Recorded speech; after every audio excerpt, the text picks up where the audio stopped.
Oke, selamat datang di pembahasan mendalam kita. Hari ini, kita punya sesuatu yang di atas kertas tuh kelihatannya sepele banget. Tapi pas digali, wah, ternyata dalam. Benar. Kita dapat sumber bacaan singkat tentang sebuah inisiatif unik di SMP Negeri 75 Jakarta. Nah, misi kita kali ini adalah membedah gimana sebuah ide yang super sederhana, cuma jalan kaki bareng 100 meter, bisa jadi program yang, cerdas banget dan penuh makna. Betul sekali. Dan ini contoh yang pas banget soal bagaimana sebuah aksi kecil, kalau dirancangnya pintar, bisa nembak banyak target sekaligus. Banyak target gimana tuh maksudnya? Ya, kita ngomongin kesehatan, terus disiplin, ikatan sosial, bahkan sampai kesadaran lingkungan.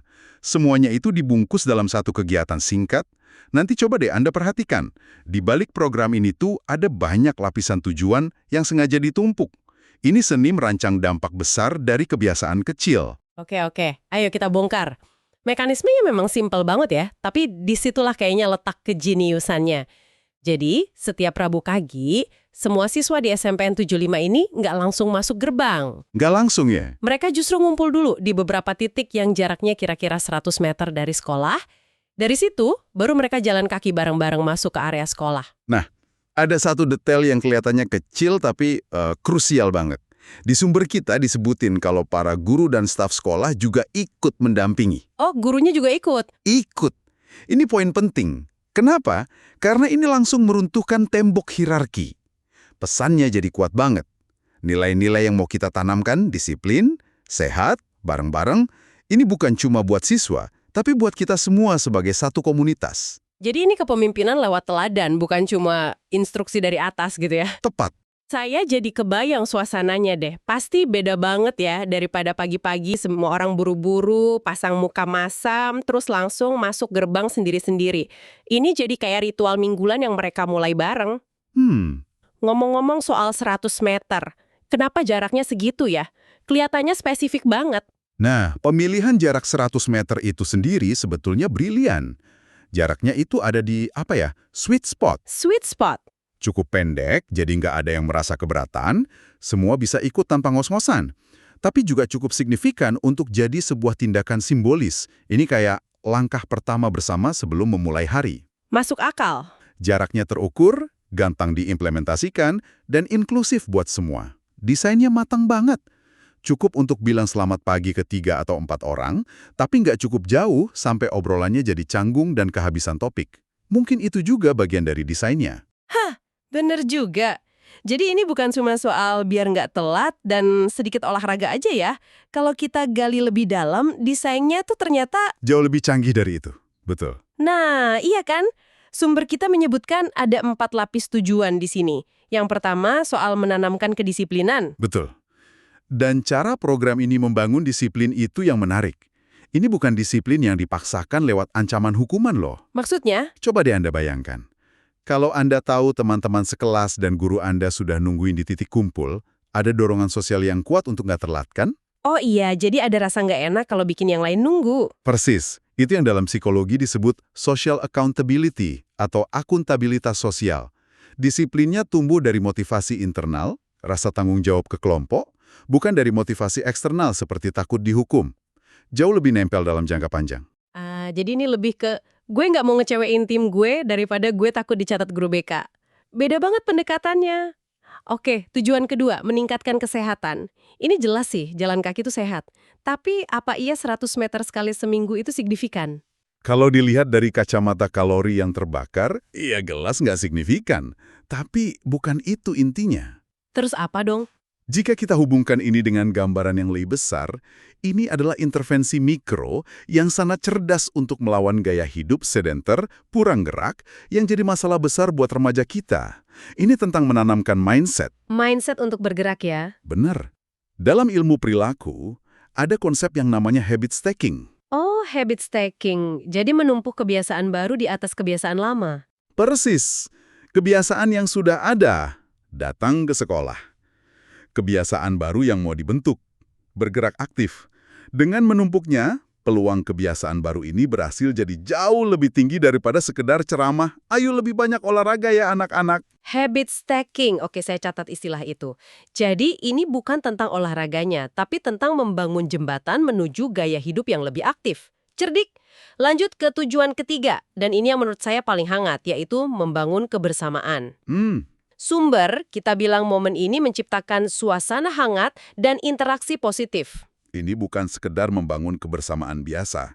Secara psikologis, ini menciptakan apa yang disebut ritual bersama. Ritual bersama. Iya, ritual sekecil apapun terbukti sangat kuat dalam membangun identitas kelompok dan rasa saling percaya. Jadi setiap hari Rabu pagi, mereka itu nggak cuma jalan.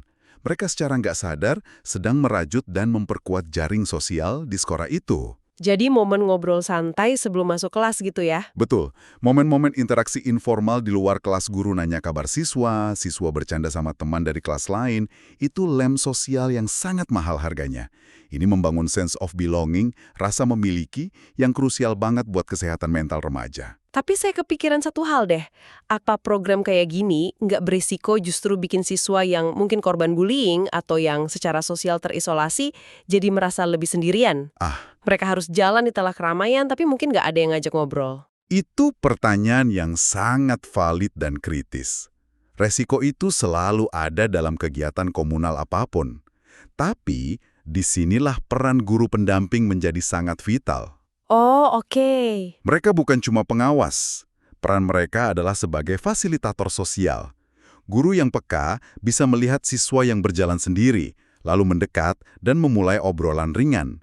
Atau mungkin memperkenalkan siswa itu ke kelompok lain secara halus. Jadi desain program yang baik harus mengantisipasi ini ya? Tentu, kehadiran orang dewasa yang peduli adalah kuncinya untuk memastikan inklusivitas, bukan cuma partisipasi. Oke, itu menjawab kekhawatiran saya. Jadi kuncinya di eksekusi yang penuh kepedulian. Nah, tujuan keempat ini yang jujur bikin saya kaget. Ternyata ada hubungannya dengan menumbuhkan kepedulian lingkungan. Saya nggak kepikiran sampai ke sana loh. It learning maksudnya? Jadi, siswa nggak cuma belajar teori soal jejak karbon atau polusi di kelas dari buku, mereka mempraktekannya. Setiap minggu, mereka secara aktif memilih untuk tidak diantar sampai depan gerbang. Oh, karena mereka Jalan kaki dari titik tertentu. Tepat. Skalanya memang mikro, tapi pesannya makro. Ini membuat konsep peduli lingkungan yang abstrak jadi sesuatu yang nyata, relevan, dan bisa mereka lakukan. Pembelajarannya masuk ke badan, bukan cuma ke otak. Jadi dalam satu paket jalan kaki 100 meter, sekolah ini berhasil membungkus 4 hal. Disiplin dari dalam, fondasi gaya hidup sehat, ritual penguat komunitas, dan pelajaran lingkungan yang praktis. Gila efisien banget. Efisien banget. Tentu saja. Ide sekeren ini pasti ada otaknya.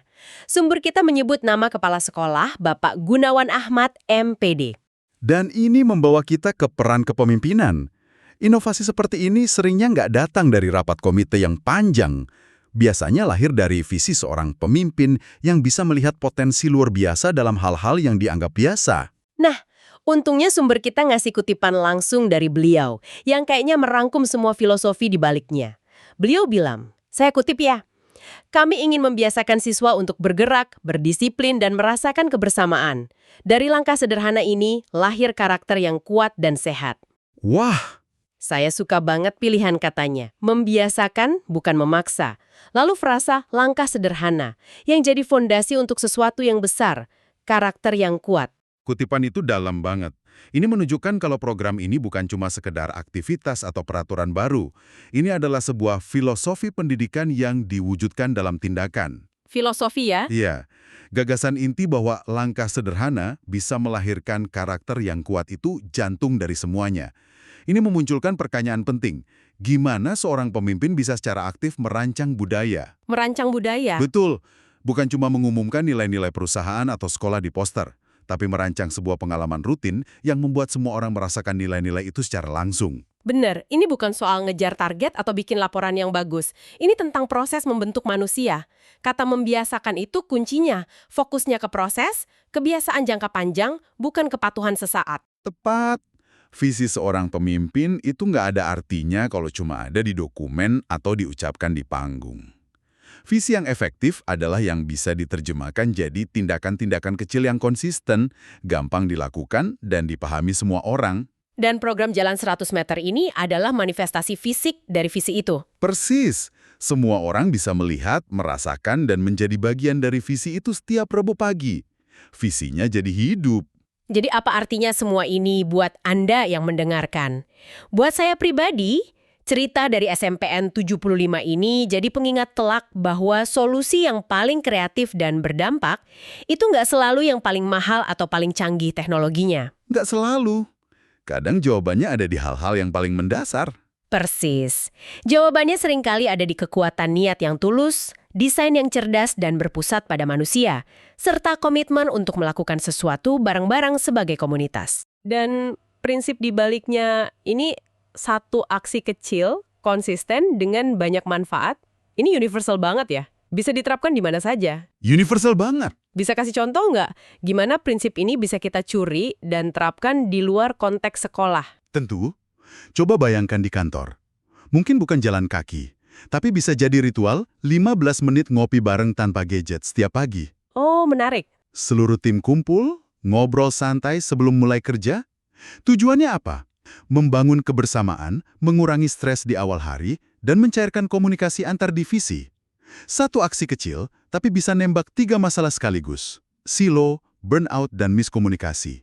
Desainnya sama. Kecil, rutin, dan punya banyak tujuan. Oke, kebayang. Kalau untuk di rumah atau keluarga gimana? Di keluarga, mungkin bisa ritual 5 menit berbagi cerita terbaik hari ini, setiap sebelum tidur. Tanpa distraksi TV atau ponsel. Sederhana tapi bisa jadi susah itu. Justru itu tantangannya. Tujuannya, memperkuat ikatan emosional, melatih anak-anak untuk berekspresi dan merefleksikan harinya, sekaligus menciptakan ruang aman untuk komunikasi. Lagi-lagi, satu ritual kecil yang dampaknya bisa kemana-mana. Kecerdasan emosional, keharmonisan keluarga, dan disiplin digital. Saya ngerti sekarang. Jadi pelajarannya bukan tentang kita harus ikut-ikutan jalan kaki, tapi tentang gimana kita bisa secara sadar merancang sebuah rutinitas sederhana untuk mencapai hasil positif yang kita mau. Tepat. Kita jadi semacam arsitek kebiasaan-kebiasaan kecil yang membangun budaya yang kita inginkan, baik di tim kerja maupun di keluarga. Tepat sekali. Ini tentang mengubah sesuatu dari yang, ya udah terjadi gitu aja, menjadi sesuatu yang sengaja kita desain untuk kebaikan bersama. Luar biasa. Jadi kalau kita rangkum ya dari satu teks pendek soal sekolah di Jakarta Barat, kita dapat banyak banget. Kita lihat kekuatan dari hal yang sederhana. Kita lihat gimana satu kegiatan kecil yang dirancang dengan matang bisa menyentuh kesehatan, disiplin, komunitas, dan lingkungan sekaligus. Dan yang paling penting, kita lihat betapa krusialnya visi seorang pemimpin yang bisa mengubah ide sepele jadi sebuah gerakan budaya yang kuat. Dan sebagai penutup, saya mau lempar satu pemikiran buat Anda bawa pulang. Kisah ini bikin kita mikir, apa ya padanan dari jalan kaki 100 meter di lingkungan Anda sendiri? Wah, Di kantor Anda, di rumah, atau di komunitas Anda? pertanyaan yang bagus untuk direnungkan. Ritual kecil bersama apa yang bisa Anda ciptakan yang secara simultan bisa menumbuhkan disiplin, kesehatan, kebersamaan, dan mungkin juga kepedulian yang lebih besar. Pertanyaannya bukan soal aktivitasnya apa, tapi soal niat di baliknya. Bagaimana kita bisa merancang sebuah kebiasaan sederhana yang sengaja kita isi dengan banyak tujuan dan makna. Itulah tantangan kreatif yang diajukan oleh kisah inspiratif dari SMPN 75 Jakarta ini kepada kita semua. Terlihat ini adalah anak-anak yang berdatang. Mereka hari ini tidak berhenti di depan sekolah, tapi mereka berjalan radius 100 meter. Selamat pagi, Gwyn. Ini berdua sini. Apa menurut pendapat kalian tentang jalan di pagi hari ini nih? Sangat bermanfaat bagi kesehatan diri dan buat anak-anak yang selalu manja di antara orang tuanya. Ya, makasih ya. Semangat terus, Meter nih. Alhamdulillah berjalan lancar. Tambah sehat, tambah semangat. Yang biasa mager sekarang jadi kakinya bergerak, berjalan. Luar biasa. Kasih. Bu Nunu gimana, Bu Nunu? Berasa. Makin sehat. Ibu gimana, Bu? Sehat terus. Kelas berapa? Kelas 9A. Bagaimana program jalan 100 meter menurut kamu, bagus apa enggak? Bagus, saya senang. Ya, membuat apa? Membuat badan menjadi? Bugar, sehat. Ya, makasih ya. Kelas berapa kamu? 9A. Ya, makasih. Ya udah pemanasannya gitu. Terus badan menjadi apa nih? Kenapa? Badannya menjadi bagaimana? Oh, badan menjadi lebih bugar sama lebih Ya, sehat. makasih ya. Sama-sama. Sehat gitu lah, jadi tubuh kita itu bergerak, jadi tubuh kita juga jadi lebih sehat juga. Kamu setuju dengan jalan 100 meter? Setuju. Ya, makasih ya. Ya, kita sama-sama saksikan gelombang kehadiran anak SMP Negeri 75 Jakarta. Pada setiap hari Rabu mereka berjalan kaki radius 100 meter, dan kita lihat apakah masih ada di ujung. Ternyata di ujung sana masih ada yang berjalan. Dan ini sangat banyak manfaatnya untuk kebugaran tubuh kita. Terima kasih, demikian saya laporkan dari SMP Negeri 75 Jakarta Barat, dan 75 tetap sehat.